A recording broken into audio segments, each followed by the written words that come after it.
First though, Arsenal head into the international break 9 points behind leaders Liverpool after their 1-1 draw, with Chelsea are up to third in the table, above Mikel Arteta's side on goal difference. After doing the most difficult thing, scoring the first goal, very disappointing how we conceded the goal.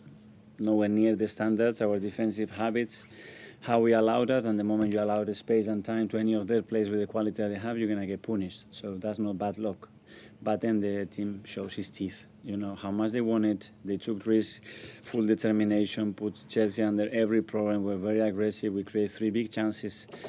And unfortunately, we weren't able to put the ball in the net to win it, but I think the team deserved it. When it gets nasty, show your teeth and show how much you want it. When it's Disneyland, it's very easy. Everybody's next to you and telling you how beautiful you are. When it gets dark and difficult and everybody's questioning it, that's when I want to see people. That's when I'm always looking around who is going to step in that boat, yes or no.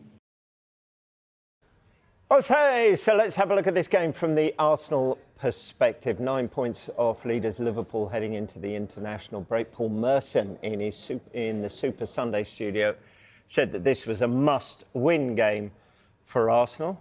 They didn't. So how do you view it, Stephen?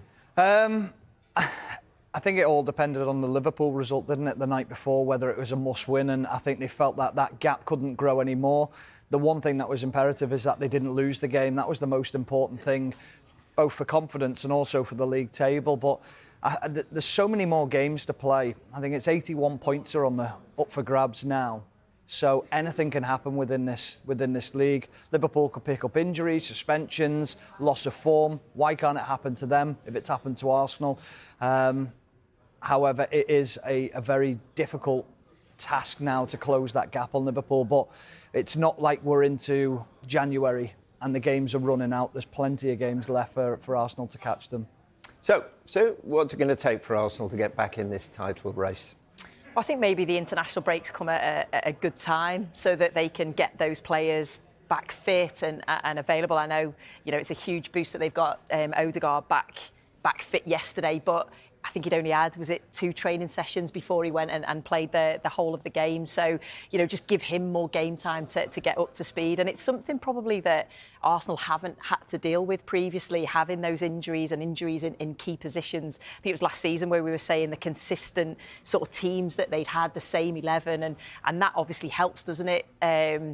But now they're having to deal with that and solve those sort of problems. So I think that's certainly going to be key for them moving forward. But yeah, injuries, fatigue was something else that Mikel Arteta was talking about, that sort of from over the Euros, the players coming back. And it was very similar, him and Pep Guardiola, their interviews, when they're talking about that, they're both saying similar sort of things. We're having to deal with injuries to key players in key positions, and we're also having to deal with that fatigue from the Euros. So yeah, it's just something that they've got to try and solve. So maybe the international breaks just come at a good time for them. So you mentioned the international break coming at a good time for Mikel Arteta.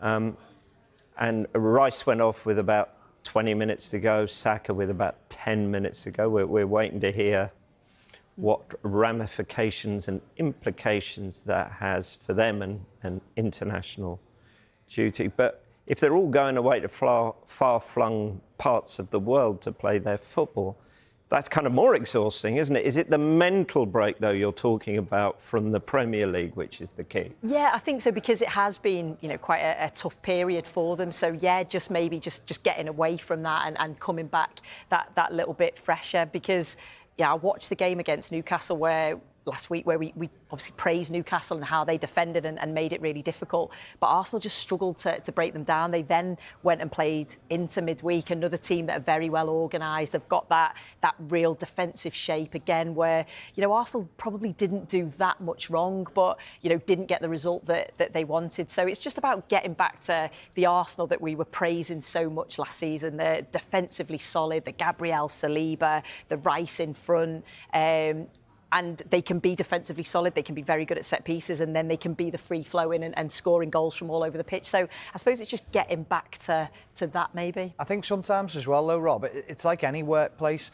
You can get too much of it, And when you're in and around people all the time, mentally it's draining to keep on going in every day and to train and to be repetitive and to have those high standards. Sometimes just 1 or 2 days away from a building can change everything, can refresh your mind and can just give you that break that you need. So sometimes, as much as the international breaks can be exhausting going away, but being in a different environment with different people can change things for you as well. Yeah, Arteta afterwards was talking about energy. That's what they're lacking.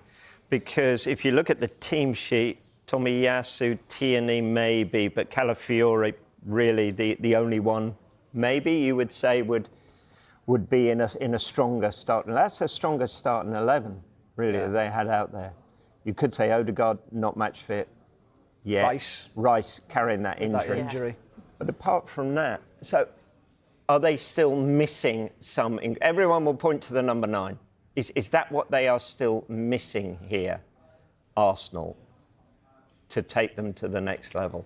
Well, I think the games that they've had recently, obviously the red cards have cost them dearly. And if they hadn't have had those players sent off, would this table look completely different? Quite possibly. I think it would. I think they definitely have probably another 5 points on the board, which keeps them in contention with Liverpool, keeps them very close. But when you look at what they're doing on the pitch, I do point to Odegaard. Odegaard is their Rodri. He's the one player that they can't afford to lose. He's the one that makes them tick. If you look at the players that Manchester City have got in their midfield, pretty much you've got Bernardo Silva, Kovacic, De Bruyne, Phil Foden. They're all creative midfielders if they play in that central position. Declan Rice isn't necessarily creative. Jorginho isn't creative. Thomas Partey isn't creative. So there's a lot of emphasis on Martin Odegaard as that central player to be creative. Now, we know Saka and Martinelli can do their jobs in wide areas, but City have them players as well. But City have other players within that central area who you've got to keep your eye on and who can create things.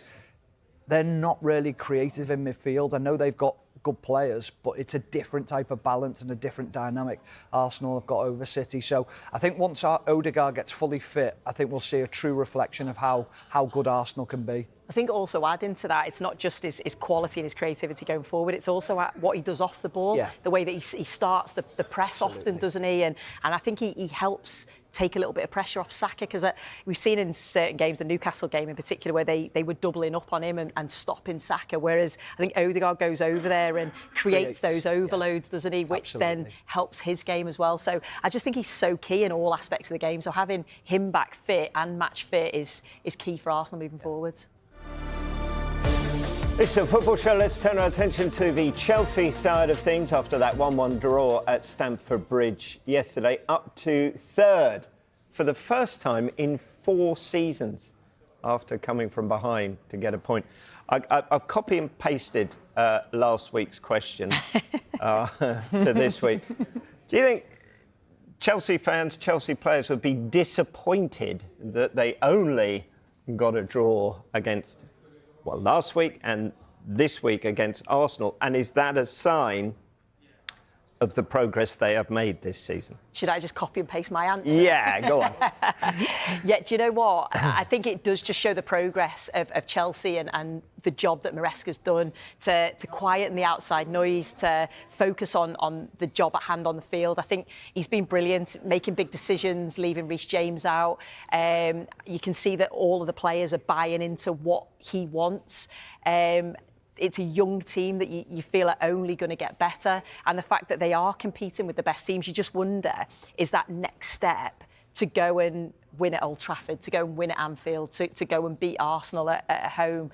Is that the next step in this journey of this young side? But I think they're doing absolutely brilliant, and Chelsea fans must be really excited to where this team can go. There was another interesting cameo decision during the game. Pedro Neto got the equaliser, his first Premier League goal for the club. Chelsea blessed with a lot of wide players, but what does he offer that others don't? And what about that switch? Yeah, I thought it was brilliant. Bit of tactical play. It was actually really interesting tactical battle from both of them. It seemed to be Chelsea would get on top, Arsenal would do something to switch, and then vice versa. But it was brilliant from Maresca to switch Neto from the left to the right, and he was doing well anyway. We know that he can perform in both areas of the pitch. I think it was the first half where it was that pinpoint cross where was it Gusto could have done better at the far post. But yeah, to sort of do that for him, obviously Fernandes came on, he played the ball through to him, cut inside and scored the goal, and that was 2 minutes after. So it just shows the things that Maresca's seeing, the in-game management was key. Do you know what's interesting now? In my day, I used to face 2 wingers a game because the wingers would just swap over. Yeah. Because it'd just be, go on, you have a go at him and see how you get on against him and take him on. It was more fluid in the way that they did things. There was, more often than not, it came from either a corner or a set piece, and they'd just end up on opposite sides and they'd be happy to stay. And now we're looking at it going, great management, isn't it? And you think, well, it's just common sense, isn't it? Yeah, but what you didn't notice was the 2 wingers were going, let me have a go at Warnock. Let me have a go at Warnock. They were queuing up. It's got to be my go. Even the goalkeeper. Very true, Rob. You've seen me play a lot. Very quickly, Chelsea in the top 3. You talked about them being top 4 contenders last week. How far, I'm not suggesting this season, but how far are they off title challenges? What more do they need? 1 or 2 seasons. I think they need a better goalkeeper. I think centre-back, I think they need a more dominant leader. And I like the balance in midfield of Caicedo and Lavia. I think the maturity that they will get between them is going to be imperative in the years to come. I don't think they're far off. I think they're a couple of years away, but I think you need that central defender and that goalkeeper world-class level.